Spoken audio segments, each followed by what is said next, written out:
Hello, kumusta? Okay lang po. Okay. Kumusta naman? Anong procedure pala ang ginawa mo dito? Bali po nag-conduct po kami ng anomaly scan po. Anomaly scan? Okay naman po ba yung experience niyo dito? Ano po yung kumbaga ginawa sa inyo? Yun po, so chinek po siya by ultrasound po, gano'n. And everything is normal naman daw Normal po sa na po? baby, yes po. Okay. So everything naman din po na-explain po ng doctor. So kumbaga, nais na po yung mind ko na okay naman po lahat. Okay po. So, yung kung sakali sa gender, alam niyo din po ba? Tinanong niyo? Or ano po? Actually, I suggest po na i-separate po muna ng ibang yung sa gender kasi nagpa-plan po sana kami ng family ko ng gender reveal. Okay. And then the doctor po sabi naman po niya i-separate naman po niya na.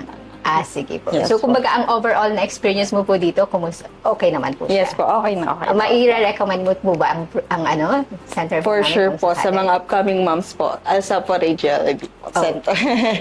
So if ever, paki-message na lang po para at least malaman din po ng mga natin, mga kabayans natin na pa-recommend din po tong Okay po. So, sige. yan po para po sa mga soon-to-be mom po na gusto pong malaman kung okay po ba si baby. Ayan po, visit lang po kayo dito sa may Alsapo Radiology Center, dito po sa may Sharjah po. Okay, so that's all. Yun lang po. Thank you. Okay.